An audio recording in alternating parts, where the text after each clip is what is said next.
공화당 주도의 드림 법안이 상정돼 관심이 집중되고 있습니다.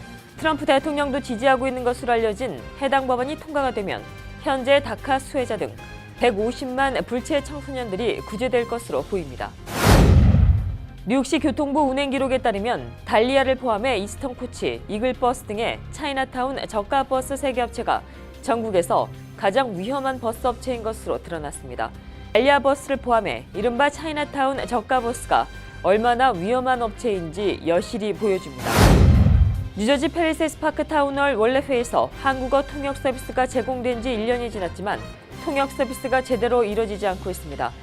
펠팍 한인 주민들은 펠팍타운 절반 이상이 한인인 만큼 한국어 서비스가 제대로 마련돼야 한다는 입장입니다. 최근 미 전국적으로 소규모 사립대학교들의 대학 등록금 인하 움직임이 커지고 있습니다.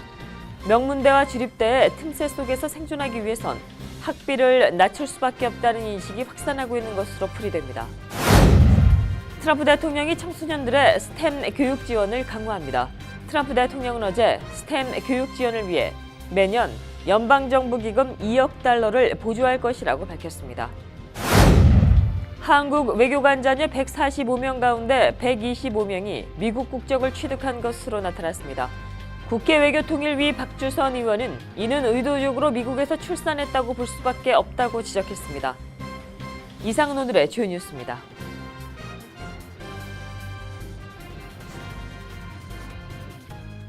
SBI융자 전문은행 뉴밀레니엄뱅크가 홈모기지 융자를 시작했습니다. 신속한 진행과 간단한 서류로 내 집 마련의 꿈을 앞당겨 드립니다. Member of FDIC and equal housing lender.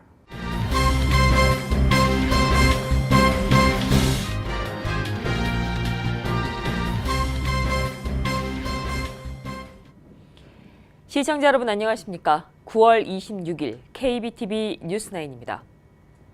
공화당 주도의 드림 법안이 상정돼 관심이 집중되고 있습니다. 트럼프 대통령도 지지하고 있는 것으로 알려진 해당 법안이 통과가 되면 현재 다카 수혜자 등 150만 불체 청소년들이 구제될 것으로 보입니다. 김희삭 기자입니다. 공화당판 드림 법안이 연방의회에 상정됐습니다.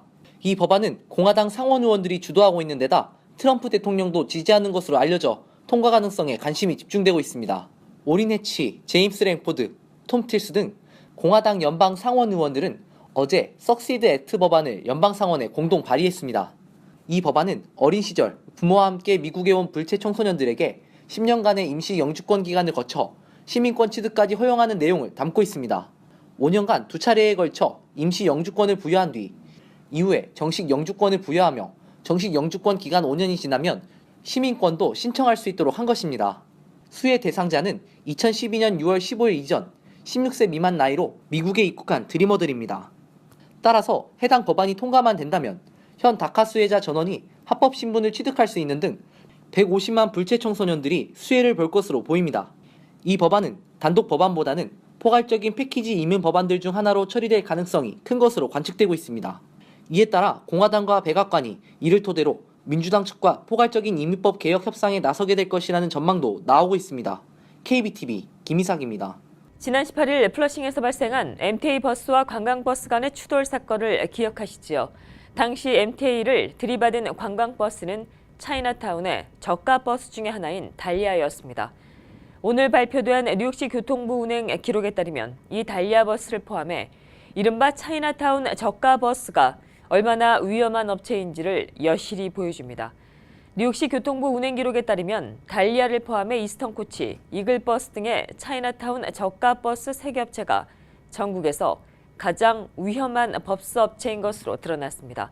이 기록에는 달리아의 경우 다른 비슷한 규모의 버스 업체보다 위험도가 무려 83%에 달했고 이스턴 코치는 77%, 이글버스는 63%인 것으로 나타났습니다.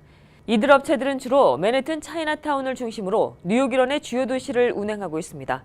한편 이렇게 문제가 많음에도 이들의 규제엔 한계가 있다는 지적이 나오고 있습니다.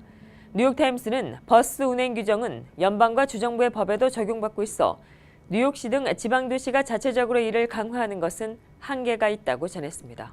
뉴저지 팰리세이스 파크 타운홀 원래회의에서 한국어 통역 서비스가 제공된 지 1년이 지났지만 통역 서비스가 제대로 이루어지지 않고 있습니다. 펠팍 한인 주민들은 펠팍타운 절반 이상이 한인인 만큼 한국어 서비스가 제대로 마련돼야 한다는 입장입니다. 보도에 박소현 기자입니다. 뉴저지 팰리세이드 파크 타운 의회에 한국어 통역 서비스가 유명무실하다는 지적이 제기됐습니다. 지난 19일 열린 펠팍 타운 원례 회의에서 타운 정부청사 이전 문제가 논의됐지만 한국어 통역 서비스는 제공되지 않았습니다. 앞서 펠팍 한인 주민들은 펠팍 타운은 절반 이상이 한인이 거주하고 있는 만큼 회의 내용의 정확한 파악과 이해를 위해 의회 통역관을 요구한 바 있습니다. 이에 뉴저지 팰리세이드 파크 타운홀은 지난해 9월 정부 차원의 의회 한국어 통역관을 고용하는 내용의 결의안을 통과시켰고 이후 매 원례 회의마다 한국어 통역 서비스를 제공키로 했습니다. 하지만 한국어 통역 서비스가 제공된 지 1년이 지났지만 통역 서비스는 제대로 이뤄지지 않고 있습니다. 회의 전체 내용이 통역되지 않고 한인이 발언할 때만 통역 서비스가 제공되고 있습니다. 처음부터 우리 그 발언대에서 발언하는 것만 이렇게 시장님이 하도록 아마 조치를 내리신 것 같아요. 그래서 그것을 좀 시정이 돼가지고 중요한 부분 이렇게 어느 분이 발언을 하거나 회의가 진행이 될 때 통역을 해주시면은 우리 한인들은 참 좋을 것 같습니다. 한편 원래 회의 때마다 전문 통역사를 고용하고 있는 타운 정부 측은 커뮤니티 측에서 자체 통역을 준비하기 때문에 전체 회의 통역을 진행하지 않는다는 입장입니다. 사람들이 말을 만들어야 하는 거지 절대 그렇지 않습니다. 통역을 제한하고 그러는 게 아니고 자체 통역을 갖고 있었기 때문에 미국 사람이 얘기하는 걸 일일이 안 해도 된다 한 거예요. 그리고 미국 사람은 왜 일일이 통역을 다 하지 안 했느냐 뭐 이런 식으로 컴플레인을 해가지고 자체 통역이 있습니다 한 거예요. 하지만 한인 커뮤니티 관계자는 타운홀 측이 전체 통역을 제공해주지 않기 때문에 자원봉사자들의 도움을 받고 있다며 반박했습니다. KBTV 박소연입니다. 최근 미 전국적으로 소규모 사립대학교의 대학 등록금 인하 움직임이 커지고 있습니다. 명문대와 주립대의 틈새 속에서 생존하기 위해선 학비를 낮출 수밖에 없다는 인식이 확산하고 있는 것으로 풀이됩니다. 교육 전문 매체인 인사이드 하이어에드는 이달 5일에서 15일에만 최소 8곳의 사립대가 내년도 가을 학기 수업료를 인하한다고 보도했습니다. 지난 2002년부터 2014년까지 그러니까 무려 12년 동안 수업료 인하 결정을 내린 사립대가 30여 곳에 미만이었다는 점을 미뤄보면 인하 속도가 눈여겨볼 만한 변화라는 분석이 나오고 있습니다. 뉴저지 드류대의 경우 수업료 20%를, 필라델피아의 유니버시티 오브 사이언스는 수업료 37%를 인하합니다. 이외에도 미주리 아빌라대, 엘리바마의 버밍엄 서던 칼리지, 미시간의 커너스턴대 등이 내년 가을 학기에 수업료를 인하합니다. 인하폭은 최저 10일에서 최대 51%까지입니다. 트럼프 대통령이 청소년들의 스템 교육 지원을 강화합니다. 트럼프 대통령은 어제 스템 교육 지원을 위해 매년 연방정부 기금 2억 달러를 보조할 것이라고 밝혔습니다. 박소현 기자가 보도합니다. 도널드 트럼프 대통령이 고등과학, 기술, 공학, 수학 교육인 스템 활성화를 위해 매년 2억 달러를 지원합니다. 트럼프 대통령은 어제 자신의 집무실에 학생들과 교육정책자 등을 초대해 이른바 스템 교육에 대한 접근성 향상 서명식을 가졌습니다. 트럼프 대통령은 이날 컴퓨터 과학에 대한 교육을 강화하기 위해 학교를 대상으로 보조금을 지급할 것이라고 밝혔습니다. 정부가 한 해 지원하는 연방정부 기금은 2억 달러이며 컴퓨터 과학 수업을 도입하지 않은 학교에는 보조금이 덜 지급될 예정입니다.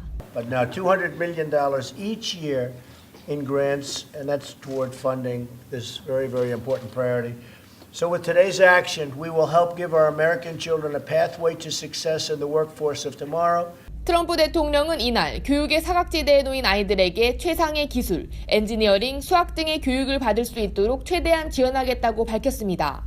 트럼프 행정부가 스템 교육 강화를 주도하고 있는 데에는 미국 청소년들이 다른 나라에 비해 스템 분야에서 뒤처지고 있기 때문입니다. 또한 이민자 출신 인력들이 IT 기업에 포진해 있어 미국인 전문 인력을 만들기 위해 스템 교육을 주도하고 있습니다. 한편 미국은 지난 2013년부터 32개 주에서 컴퓨터 과학 교육을 고등학교 졸업 요건에 포함시키는 등 스템 교육에 힘쓰고 있습니다. KBTV 박소연입니다. 한국 외교관 자녀 145명 가운데 125명이 미국 국적을 취득한 것으로 나타났습니다. 국회 외교통일위 박주선 의원은 이는 의도적으로 미국에서 출산했다고밖에 볼 수 없다고 지적했습니다. 김희삭 기자가 보도합니다. 한국 외교관 자녀들 가운데 이중 국적 보유자가 145명이고 이 가운데 86%는 미국 국적을 가진 것으로 집계됐습니다. 국회 외교통일위 박주선 의원이 외교부 자료를 토대로 밝힌 바에 따르면 이 중 미국 국적이 125명으로 대부분이었고 캐나다, 러시아, 멕시코, 일본이 각각 3명, 브라질 2명 등으로 나타났습니다. 박 의원은 외무 공무원은 해외 근무가 잦으므로 자녀가 이중 국적을 보유할 가능성이 크다고는 하지만 국적이 미국에 편중된 것은 이해할 수 없는 일이라고 꼬집었습니다. 그는 이어 이는 초강대국인 미국 국적 획득을 위해 의도적으로 미국에서 출산했다고 볼 수밖에 없다고 지적했습니다. 외교관 자녀의 이중 국적 문제는 매년 국정감사마다 지적사항으로 거론되고 있습니다. KBTV 김희삭입니다. 주재원 비자 발급받기가 점차 까다로워지고 있습니다. 연방이민서비스국이 25일 공개한 L-1B 비자 신청서 I-129 처리 현황 자료에 따르면 주재원 비자 신청자 10명 중에 3명꼴로 거부 판정을 받고 있는 것으로 나타났습니다. 특히 관련된 비자의 거부율은 1사분기 21%에서 2사분기 27.9%, 3사분기 28.6%로 갈수록 높아지고 있는 것으로 나타났습니다. 주재원 비자 발급이 까다로워지고 있는 이유는 이민당국이 주재원 비자를 H-1B 비자와 같이 비리나 사기가 많은 비자로 분류했기 때문으로 보입니다. 오늘 출근길 조지 워싱턴 브릿지는 평소보다 더욱더 밀렸습니다. 브릿지 어퍼 레벨에서 화재가 발생했기 때문입니다. 트럭에서 발생한 화재로 최소 90분 이상의 교통체증이 야기됐습니다. 박소현 기자입니다. 오늘 아침 조지 워싱턴 브릿지에서 화재가 발생해 심각한 출근길 교통체증이 야기됐습니다. 조사 당국에 따르면 오늘 아침 7시 40분경 조지 워싱턴 브릿지 뉴저지 바운드 어퍼레벨 근처에서 화재가 발생했습니다. 화재가 난 차량은 가정용품을 싣고 있던 운송회사 대형 트럭으로 아직까지 정확한 화재의 원인은 알려지지 않았습니다. 이 사고로 조지 워싱턴 브릿지 서쪽 방향 모든 차선이 막혀 어퍼레벨과 로어레벨 모두 극심한 교통체증이 발생했습니다. 또한 동쪽 방향 왼쪽 차선도 진입이 금지됐습니다. 다리를 관리하는 뉴욕 뉴저지 항만청 관계자는 이날 사고로 조지 워싱턴 브릿지 인바운드, 아웃바운드 방향 모두 최소 90분 이상 교통체증이 발생했다고 전했습니다. 이날 사고로 인한 인명피해는 다행히 발생하지 않았습니다. 한편 링컨 터널에서도 평소보다 오늘 교통체증이 더욱 심했습니다. 오늘 새벽 출근길 링컨 터널에서 관광버스 한 대가 터널에서 고장났기 때문입니다. 링컨 터널 측은 공식 트위터를 통해 실시간 교통 상황을 알리기도 했습니다. 링컨 터널에서 일어난 사고 역시 인명피해는 발생하지 않았습니다. KBTV 박소연입니다. 롱아일랜드 레일로드 LIRR 열차가 맨해튼 이스트 사이드까지 선로를 확장하고 있습니다. 현재 그랜드 센트럴 터미널 아래로 선로를 놓고 있으며 철로가 완성이 되면 통근객들은 최대 40분까지 통근 시간을 절약할 수 있을 것으로 보입니다. 보도에 박소현 기자입니다. 롱아일랜드 레일로드 LIRR 열차가 맨해튼 이스트 사이드 선로 확장 공사를 진행 중입니다. MTA는 LIRR 열차와 그랜드 센트럴 터미널을 직통으로 연결하는 선로를 놓고 있다고 밝혔습니다. 이렇게 되면 LIRR 열차로 맨해튼 이스트 사이드 접근이 가능해지고 열차 수가 늘어나 LIRR 이용객들의 맨해튼 접근성은 더욱 용이해질 것으로 보입니다. 지난 2013년 LIRR은 철로 포화 상태로 새로운 철로 확장이 필요하다는 제안에 확장 공사 계획안을 상정했고 당시 2019년을 목표로 하고 공사를 계획했습니다. 이 프로젝트는 100억 달러의 예산이 투입됐으며 당초 2019년인 완공 시일보다 공사가 지연돼 2023년 완공을 목표로 다시 공사를 진행하고 있습니다. LIRR을 관할하는 MTA는 맨해튼 이스트 사이드 확장 공사가 현재까지 72% 완료됐다고 말했습니다. 이어 MTA는 63가 터널 부근에 LIRR과 이스트 사이드를 잇는 13.5마일가량의 철로를 놓을 계획이라고 밝혔습니다. 한편 MTA는 LIRR 맨해튼 이스트 사이드 선로 확장 공사로 LIRR 이용객들의 통근 시간이 최대 40분 줄어들 것을 기대하고 있습니다. KBTV 박소연입니다. 트럼프 대통령이 미 프로풋볼 NFL 사무국에 국가 연주 중에 무릎 꿇기 행위를 금지하도록 하는 규정을 직접적으로 요구했습니다. 트럼프 대통령은 오늘 트위터에서 NFL은 모든 종류의 규정과 규칙이 있다며 그들에게 유일한 탈출구는 국가가 연주되는 도중에 무릎을 꿇을 수 없게 하는 규정을 만드는 것이라고 주장했습니다. 앞서 트럼프 대통령은 한 공화당 의원의 지지 유세를 하던 중에 일부 NFL 선수가 경찰에 소수 인종 차별에 항의하는 차원에서 국가 연주 때 무릎을 꿇은 채 일어서지 않은 것을 문제 삼아 이들의 퇴출을 요구한 바 있습니다. 하지만 오히려 다른 NFL 선수들까지 국가 연주 도중에 무릎 꿇기 행위에 상징적으로 가세하면서 이들과 트럼프 대통령 간의 대립이 고조되고 있는 양상입니다. 인도네시아 발리섬의 최고봉인 아궁 화산이 50여 년 만에 분화할 것이라는 우려가 커지고 있는 가운데 현재 안전지대로 대피한 현지 주민의 수가 5만 7천 명을 넘어선 것으로 파악되고 있습니다.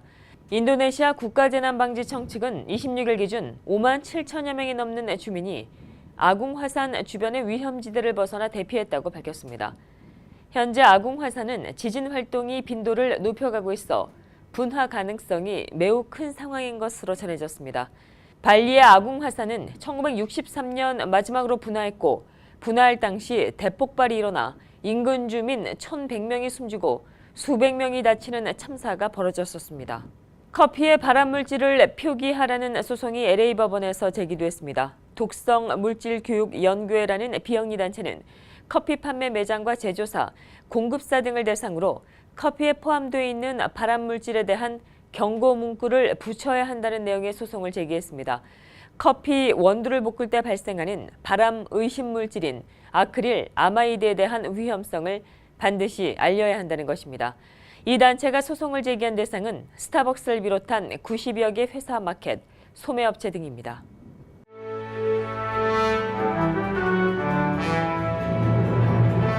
네, 9월 26일 사건과 사고입니다. 브롱스 길거리 한복판에서 여성이 전 남편이 휘두르는 흉기에 찔려 숨졌습니다. 어제 아침 8시께 브롱스 모리사니아 지구홈에 있는 스트릿과 잭슨 애비뉴 코너 근처에서 44살 여성이 흉기에 찔렸습니다. 당시 목격자에 따르면 피해 여성이 길거리에서 한 남성의 칼에 찔렸고 남성은 칼을 버리고 달아났습니다. 경찰은 여성을 살해하고 달아난 남성이 그녀의 전 남편이라고 말했고 이들은 결혼 생활 당시에는 가정폭력 이력 등은 없는 것으로 전해졌습니다. 또 다른 목격자는 피해 여성이 칼에 찔렸다고 계속해서 소리를 질렀다며 당시의 상황을 묘사하기도 했습니다. 한편 피해 여성은 근처 병원으로 이송됐으나 끝내 숨졌으며 경찰은 달아난 범인을 찾고 있습니다. 용의자를 쫓던 경찰이 총에 맞아 중태에 빠지는 일이 발생했습니다. 어제 저녁 8시경 뉴욕 용커스 리치 드라이브와 마셜 로드 근처에서 경찰이 주민들의 신고를 받고 출동했습니다. 현장에 도착한 경찰 2명은 주변에서 용의자로 추정되는 남성 2명이 탄 차량을 확인하고 차량을 쫓기 시작했습니다. 용의자들은 경찰을 향해 총을 쏘기 시작했습니다. 경찰에 따르면 차에 타고 있던 2명 중에 1명은 계속해서 총을 쐈고 그들을 쫓고 있던 경찰관 중에 1명은 턱에 총을 맞았습니다. 추격전 끝에 2명의 용의자는 모두 붙잡혔으며 이 가운데 1명은 가벼운 총상을 입어 병원에서 치료를 받고 있는 것으로 전해졌습니다. 한편 얼굴에 총을 맞은 경찰은 다행히 생명에는 지장이 없는 것으로 알려졌습니다. 경찰이 브롱스 지역의 묻지마 폭행 용의자를 찾는데 주변의 제보를 기다리고 있습니다. 지난 14일 새벽 2시경 브롱스 이스트 183가와 왈튼 애비뉴에 위치한 아파트 건물에 한 남성이 들어왔습니다. 그는 이 아파트에 거주하고 있는 48살 남성을 뒤쫓아갔고 엘리베이터를 기다리고 있는 남성이 휴대전화를 보고 있는 사이 갑자기 때리기 시작했습니다. 용의자는 피해 남성의 머리를 계속해서 구타했으며 피해자는 끝내 정신을 잃고 쓰러졌습니다. 이후 용의자는 피해 남성의 휴대전화와 지갑을 훔친 뒤 왈튼 애비뉴 아래 방향으로 달아났습니다. 경찰은 감시 카메라에 포착된 키 5피트 9인치, 몸무게 190파운드가량의 히스패닉 남성을 쫓고 있습니다. 뉴욕시경이 접촉 사고를 낸 뒤 차량을 훔쳐서 달아난 용의자 2명을 찾고 있습니다. 사고 현장의 감시 카메라에 따르면 지난 19일 오후 4시 30분경 퀸즈 사우스 오존파크 120가와 109 애비뉴 근처에서 차량 사고가 발생했습니다. 당시 세단을 운전하고 있던 74살 여성은 앞서 가던 SUV 차량을 뒤에서 들이받았고 SUV에서는 남녀 2명이 내렸습니다. SUV에서 내린 이들은 사고를 낸 여성의 차량 번호를 기록하는 듯 하더니 갑자기 74살의 여성을 밀치고 세단을 훔쳐 타고 도주했습니다. 다른 용의자는 자신의 차량인 SUV를 타고 뒤이어 달아났습니다. 경찰은 차량을 절도한 이들이 퀸즈 지역에서 훔친 세단을 다시 버리고 달아났다고 전했습니다. 경찰은 차량 절도범 2명을 찾는데 주변의 제보를 기다리고 있습니다. 계속해서 오늘의 주요 단신 이어집니다. 덤포드 미 합동참모본부 의장은 26일 상원 군사위원회 재인준 청문회에 출석해 북한이 핵탄두 탑재가 가능한 대륙간 탄도미사일을 보유하게 되는 시기가 3개월이 되든 6개월이 되든 아니면 18개월이 되든 곧 될 것이라고 전망했습니다. 7살 여동생이 엄마의 전 남자친구에게 성폭행을 당할 위기에 처하자 8살 오빠가 여동생을 구하다 피살됐습니다. 이 소녀는 캘리포니아 세크라멘토에 사는 데니얼스로 엄마의 전 남자친구가 여동생에게 성폭행을 시도하자 필사적으로 이 용의자를 붙잡고 늘어지다 용의자가 무자비하게 휘두른 망치에 구타를 당해 숨졌습니다. 이번 사건의 용의자인 엄마의 전 남자친구 체니 주니어는 성범죄자로 등록된 중범 전과자였습니다. 미국의 8월 신규 주택 판매량이 올해 들어 최저 수준을 기록했습니다. 미 상무부는 지난달 신규 주택 판매 건수가 전달보다 3.4%가 감소한 56만 건을 기록했다고 밝혔습니다. AP통신은 이를 두고 최근 주택 시장이 둔화하고 있는 징후라고 보도했습니다. 스웨덴 웁살라 대학의 연구 결과 심혈관 질환 예방을 위해 복용하던 저용량의 아스피린을 끊게 되면 심근경색이나 뇌졸중 위험이 커지는 것으로 나타났습니다. 순드스트롬 역학 교수는 저용량 아스피린을 복용하다 부작용 때문에 끊는 경우 그로부터 3년 안에 심근경색 또는 뇌졸중이 발생할 위험이 37% 높아진다고 발표했습니다. 계속해서 포커스인과 커뮤니티 브리핑 이어집니다.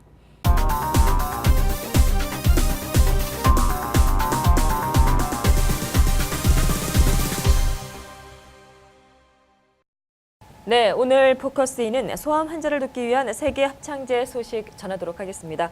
스튜디오에 모신 분들은 이 행사를 기획한 비영리단체 GWB 인터내셔널 파운데이션 황진호 대표님과 또 김창환 이사장님 또 나준성 이사장님 나와 계십니다. 안녕하십니까? 안녕하십니까? 네네, 어서 오십시오.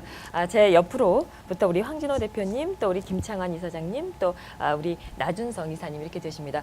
저는 이 김창환 우리 이사님은 가수분이시냐고 제가 여쭤봤어요. 오시기 전에. 네네. 예. 그러면 좀 첫 번째 질문을 좀 먼저 드리겠습니다. 가장 먼저 이렇게 이제 소아암 위한 그런 합창제를 이제 기획을 하셨는데 GWB 인터내셔널 파운데이션은 어떤 곳인지가 먼저 좀 궁금합니다. 네, GWB 인터내셔널 파운데이션은 제가 작년에 멕시코 선교 갔다가 거기서 겪고 이렇게 은혜 받은 것을 우리가 은혜로 나누다 보니까 우리가 같은 신앙생활 하면서 정말 하나님의 선한 일들을 우리가 좀 행하는 삶을 살자고 해서 모여진 것이 GWB의 본체입니다. 아하, 네, 예, 그러시군요. 소아암 환자를 돕기 위한 그런 세계 합창제라고 제가 들었습니다. 이 합창제를 어떻게 개최하게 된 취지 그 부분에 대해서 조금 말씀을 좀 부탁드리겠습니다. GWB 파운데이션은 가스 월드 브릿지의 준말이에요. 근데 저희가 태동은 사실 크리스천 날레지로 시작을 했지만 이 모든 것들이 사회적 공익 사업에 쓰여졌으면 하는 부분들이 있어서 그걸 이니셜화해서 GWB라는 이니셜을 만들었고요. 이번 합창제가 갖는 의미는 우리가 단순하게는 정말로 좋은 문화 속에서 어떠한 것들로 사람들을 도울 수 있을까 이런 취지에서 시작을 했는데 저희들이 올해가 이제 저희들의 창단 기점이니까 그렇게 무리하게끔 이 일을 추진하고 싶지는 않았어요. 하지만 우리가 시작하면서부터 저희들이 준비하는 과정 속에 정말로 많은 사람들이 동참을 하게 됐고 한국에서도 정말 많은 분들이 들어오면서 이 합창을 통해서 이러한 공익 사업이 될 수 있구나라는 생각을 하게 됐습니다. 이번 행사가 어떤 내용으로 좀 구성이 되는지에 대한 내용을 좀 여쭙겠습니다. 이번 행사는요, 사실 우리가 타이틀도 이제 많이 나갔지만 소아암 돕기를 위한 콘서트를 열리고요. 월드 코럴 페스티벌이라는 타이틀에 걸맞게 정말 세계의 모든 사람들을 초청하고 한 자리에서 화합의 장을 이끌어내자라는 데 취지가 있었어요. 근데 이제 아무래도 올해가 첫 해다 보니까 저희가 베이스가 되어 있는 한국이 더 많이 참가를 하게 되는 경우가 생겼고, 그래서 한국에서 6개 팀이 참가를 합니다. 그래서 그리고 이쪽에서 미국에서는 우리 이제 한국 사회에 계신 또 교회 합창단도 2군데에서 참석을 하시지만 그 주빌레이션이라고 또 이제 미국 그 커뮤니티에 있는 또 그래미상 6번을 받으신 그런 훌륭하신 분들도 참석하게 돼 있죠. 또 한 팀은 이제 우리 이 행사를 위해서 기도해 주시던 목사님들, 사모님들이 구성된 합창단이 있어요. 그래서 이 뉴저지 지역의 사모 합창단도 같이 참여하게 됐고, 또 뉴학 아트 스쿨이라고 또 한 팀이 참여하는데 우리 대표님 소개 좀 해주시죠.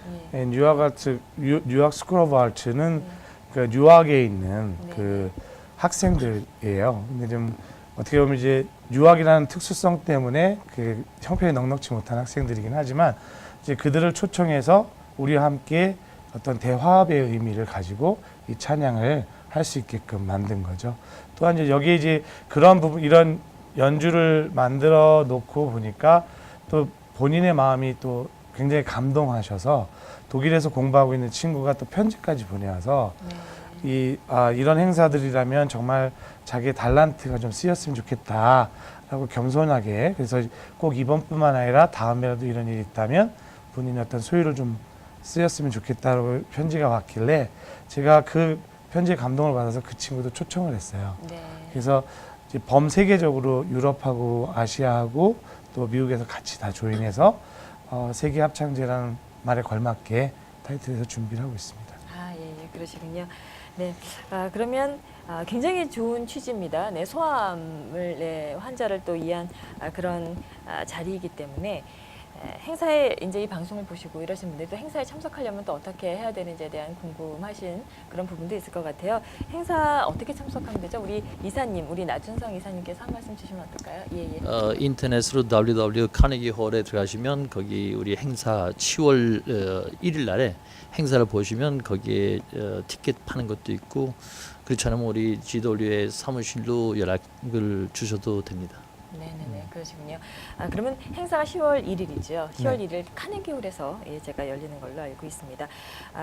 행사에 관련된 내용을 조금 전반적으로 한번 좀 정리를 해주시고 좀 많이 와주십사 하는 그런 좀 당부의 말씀을 한 말씀씩 좀 주시지요. 네, 이번 행사는 사실 저희 GWB에서 시작은 했지만 우리 자체가 이 행사가 우리의 것이다.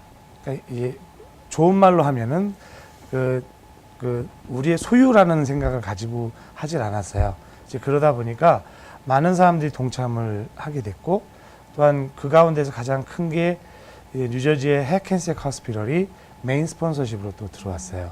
그래서 저희가 이 소아암을 돕기 위해 했던 단순한 타이틀로 시작했지만 이것이 결국에는 해켄색 병원과 논의가 돼서 저희들이 이 부분에 생기는 수익금은 전액 해켄색 병원의 산자리 칠드런 하스피털로 수익금 전액을 기부하기로 결정이 됐어요. 그래서 좋은 비전들을 읽어나갈 수 있는 방법이 되지 않을까 생각돼요. 그래서 10계명의 제일 마지막 계명에서도 하나님을 사랑하고 두 번째는 내 이웃을 사랑하라고 말씀하신 것처럼 우리가 하나님을 사랑하는 마음으로 이 콘서트를 준비를 했는데 결국엔 하나님께서 우리에게 원하셨던 이웃을 사랑하고 실천하는 모습들이 이 연주회를 통해, 이 공연을 통해서 펼쳐지는 게 아닌가 생각됩니다.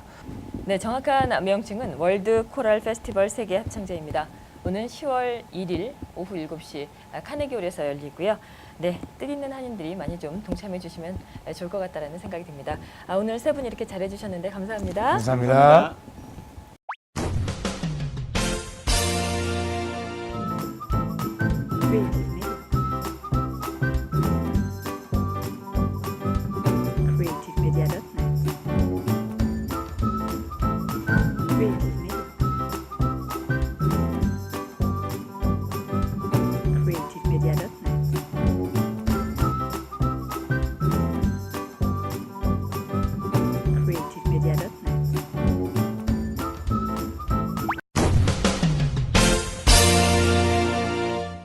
이어지는 순서 환율과 증시입니다.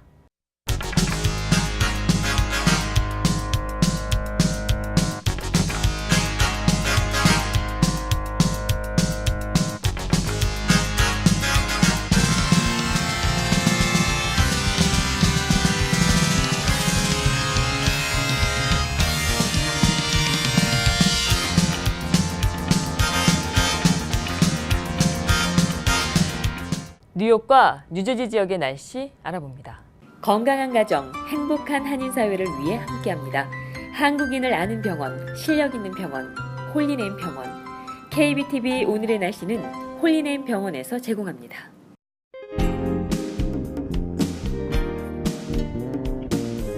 오늘도 날이 다소 습했습니다. 하늘은 대체로 무난했지만 한낮 볕이 다소 강해 기온은 최고 84도였는데요. 한밤 기온은 71도입니다. 내일도 가을볕은 다소 뜨겁겠습니다. 최고 84도지만 체감 기온은 91도 이상으로 더울 것으로 예상되는데요. 볕이 뜨거운 만큼 밤까지 공기도 습하겠습니다. 모레는 날이 비교적 덜 습하고 기온도 다소 내려갑니다. 한낮 최고 77도이며 대체로 맑겠습니다. 늦더위가 끝나 날이 본격적으로 다시 서늘해집니다. 최고 기온 67도에 그치는 날도 보이는데요. 다음 주까지도 큰 비 소식 없이 날은 대체로 선선하겠습니다. 내일 아침 출근길은 곳곳 안개가 낍니다. 운전 주의하시기 바랍니다. 날씨였습니다. 건강한 가정, 행복한 한인 사회를 위해 함께합니다. 한국인을 아는 병원, 실력 있는 병원, 홀리네임 병원. KBTV 오늘의 날씨는 홀리네임 병원에서 제공합니다. 이상으로 9월 26일 보내드린 KBTV 뉴스9 모두 마치겠습니다. 오늘도 저희 KBTV 뉴스9과 함께 해주신 시청자 여러분 고맙습니다. 편안한 밤 되십시오. SBI융자 전문은행 뉴밀레니엄뱅크가 홈모기지 융자를 시작했습니다. 신속한 진행과 간단한 서류로 내 집 마련의 꿈을 앞당겨 드립니다. Member of FDIC and equal housing lender.